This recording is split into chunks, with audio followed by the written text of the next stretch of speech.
Alright guys, well we are on our way to the city of Atyrau in Kazakhstan. But first, as we fly, I wanted to show you something unique, because quite frankly, you might not be able to see this in the next few years. What you see below our plane is the remainder of the Aral Sea, which used to be the fourth largest inland body of water in the world. Unfortunately, in the 1960s, the Soviets wanted to diverge some of the rivers that flow into Aral Sea and use them to irrigate the deserts around and so grow abundance of crops. They did that and it worked. However, the sea started drying up quick, and looking at it now, you only see a fraction, a ghost of what used to be. As a result, it decimated the communities, the fishermen communities around this body of water, and the eventual drying up of the sea brought a lot of salt, which then went in the air and polluted a lot of the fields around it. So it's a tragic story, but I just kind of wanted to show you a glimpse of it while it remains.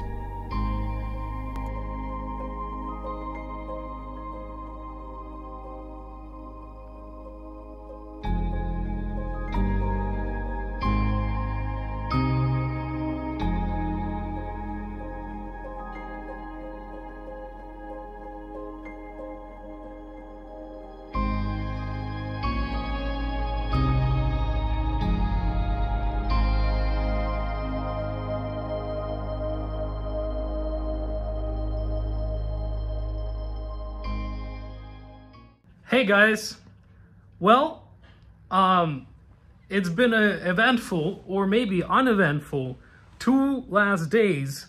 As you know, we were in Almaty, and I wanted to spend a few days there to show you the mountains and the Scythian mounds. Unfortunately, I came down with a horrible case of food poisoning, so I was in bed for 2 days dying. So unfortunately, we didn't get to see a lot of places, but that's all right, because there's always next time. But now, we took a short plane ride, and we are in city of Atyrau. It's actually right behind me. So as you can see, there's a beautiful little city of Atyrau. We got quite a good view from the hotel here. You can sort of see the whole city and the river as it bends. But yes, we are in Atyrau, which is another Kazakh city with actually an incredible history. Like, of course, like with any settlement, there's been people in this area for thousands of years. But really, the city sort of took off in the 17th century when, you know, kind of local, well, not local, actually, a Russian Empire native person by the last name of Guriev came and sort of settled here and was fishing for sturgeon around here. But the city has a very unique history. It was actually raided by Ural Cossacks and was held by the Ural Cossacks in the 17th century. And then afterwards,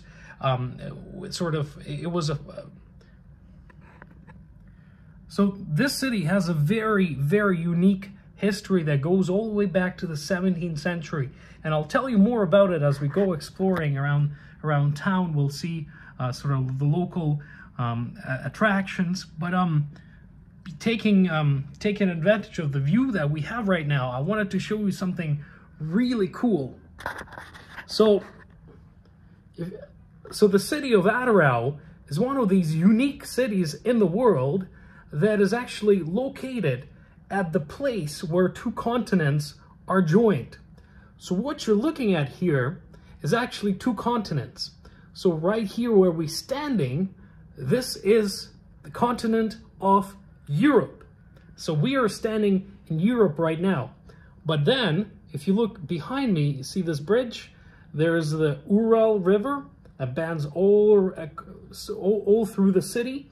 So right behind there, on the other shore, that's Asia. So if you come to Atyrau, you have a chance to go between 2 continents in a matter of minutes. You just cross the bridge and you go from Europe to Asia. Like, how cool is that? I never had this chance before. So there you go. So this is Europe and that's Asia. Pretty neat. Yeah, well guys, I can't wait to go exploring this little city.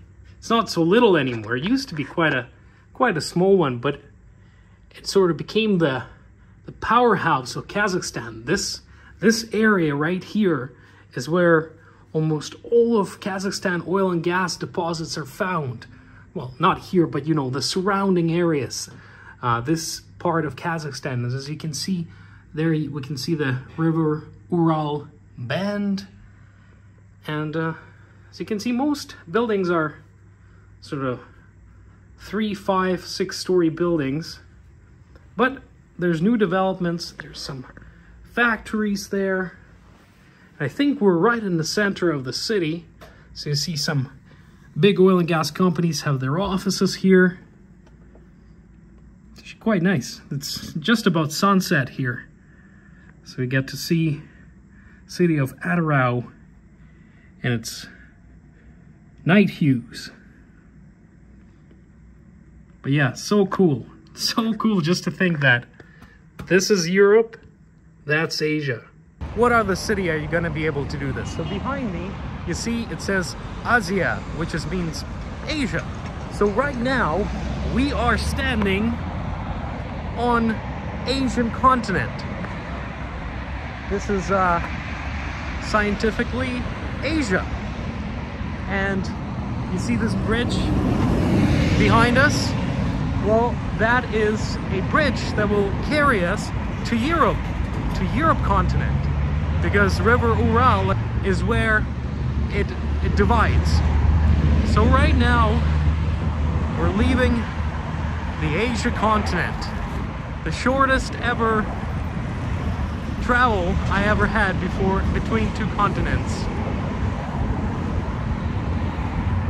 So nice. It's very nice weather today. All right, leaving Asia. And there's the river of Ural.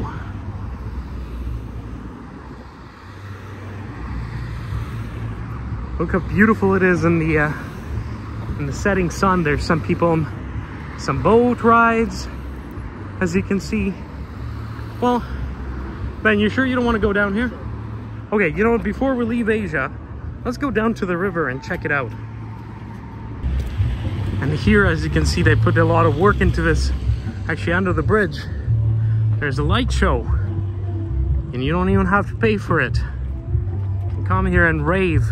Put some headphones in and rave away. But our goal is the river itself. Alright guys, we're almost at the banks of the Ural River here in Atyrau.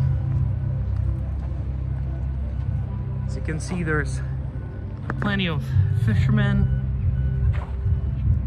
trying to get some fish for maybe dinner or sale, or maybe just for fun. Maybe they let it go, I don't know.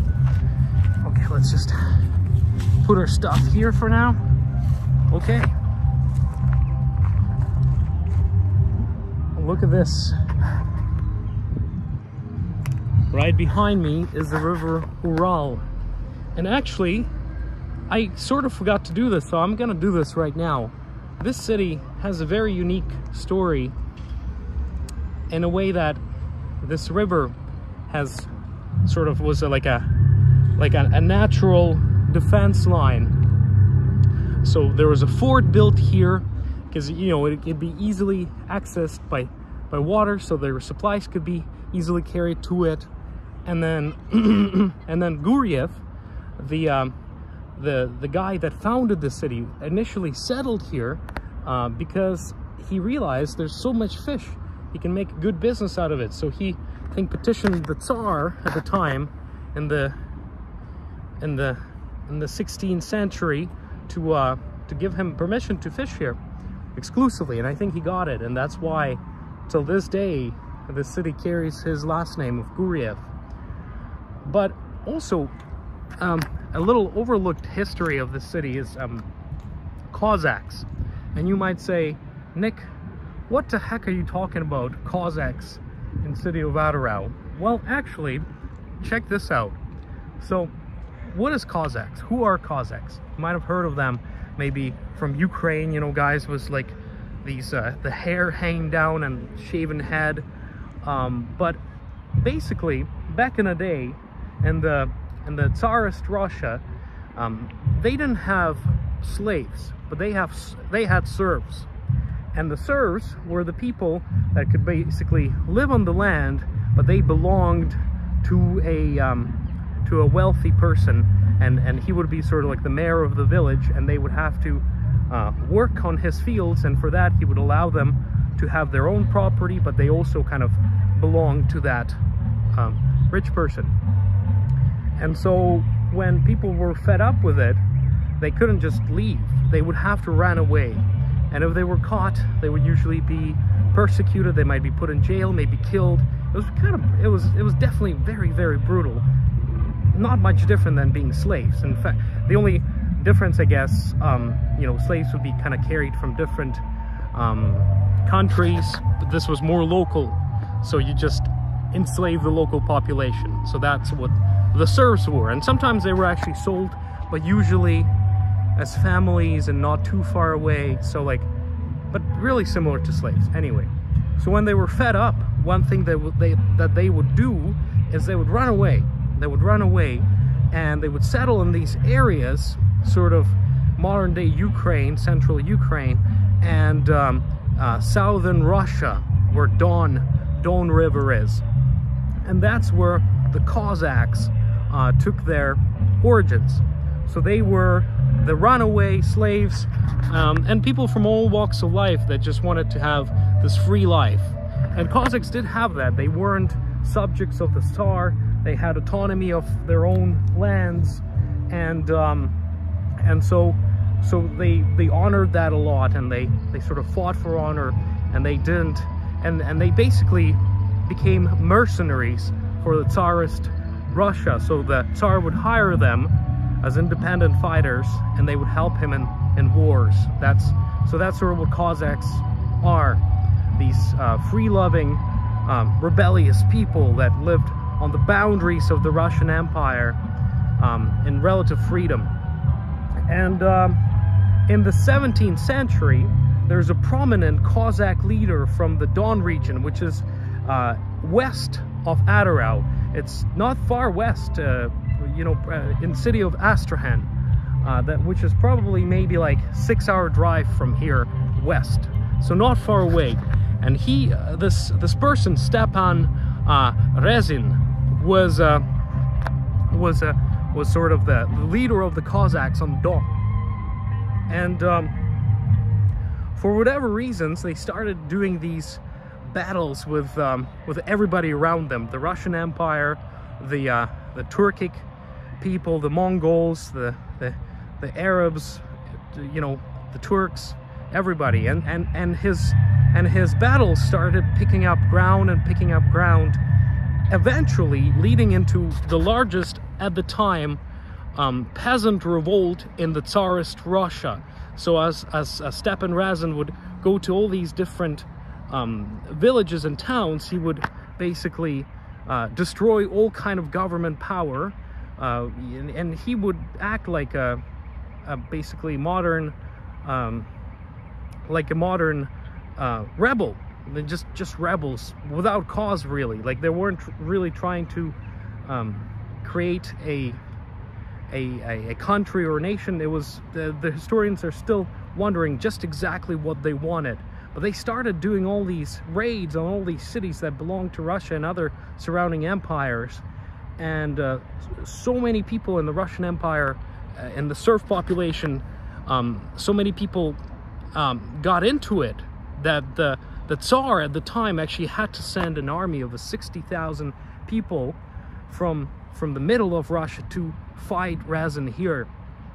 And this city of Atyrau at the time, called Guryev, was actually one of the cities that Stepan Razin, this Ottoman of the Cossacks has taken. So they took complete control of this city. So you can just imagine, like, at the time when there was no bridges yet, right? You can just imagine these hordes of Cossacks on horseback trying to go through the river with their armor clanking, their tobacco and weapons on their back, right? And then fighting the population here, and then maybe and taking control of the city. So it completely fell under the influence of this rebellious Cossack force.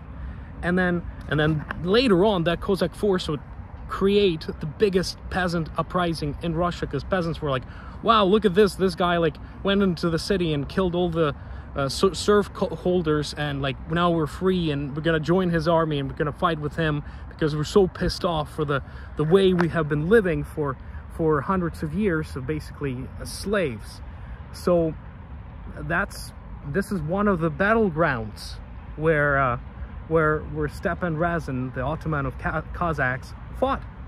But he had a bad end. Eventually, Russians, like I said, sent an army in. The army was overwhelmingly bigger than his. They destroyed his army, wounded him. He ran away back to the Don, which is like the Caucasus regions of Russia, like I said, just just west of Atyrau, and hid there. But his own comrades thought that he was so dangerous, so belligerent in his sort of aimless fight for whatever he was trying to fight for, that they gave him up. So they actually found him, grabbed him, and delivered him to the Russian army. And from there, he was moved to the Russian prison, and he was tortured horribly, apparently, just for days, just with any means possible. There's reports of him being whipped and cut and burned, and what you can fathom a torture, he probably had it. But the reports say he almost took it all without a single scream. So very strong person indeed. And then eventually he was quartered in one of the Russian cities. So his hands were chopped off. And then, you know, like if you've seen the movie Braveheart, you get a pretty good idea how his end was like.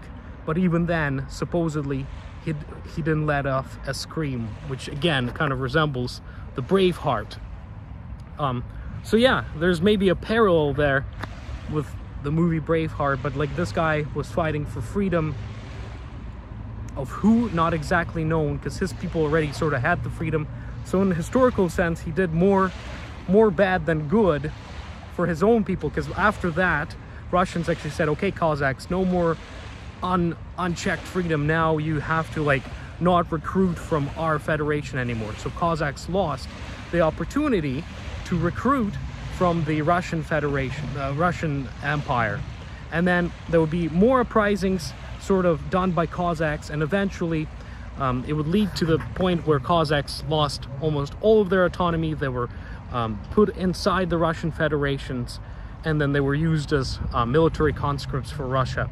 They still had some freedom left, but not as much. So this is just a little story how this city was once a battleground for this Kazakh uprising that then led to one of the biggest peasant uprisings in Russian Empire at the time.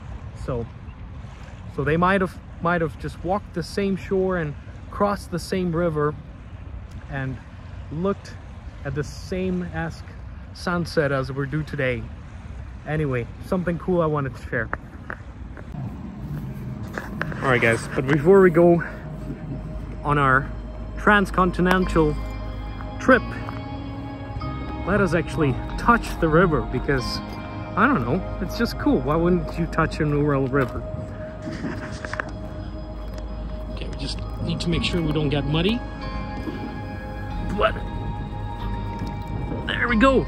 Very cold, but not too cold. I would actually maybe take a dip if it was sunny, maybe a little bit more clean, because this city is not known for the clean waters anymore because of all the production.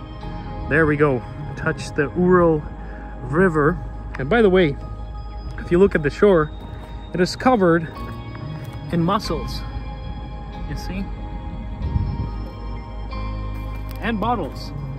Sharp bottles, so don't step on these. But anyway, what a beautiful sunset evening here on Ural River in Atyrau.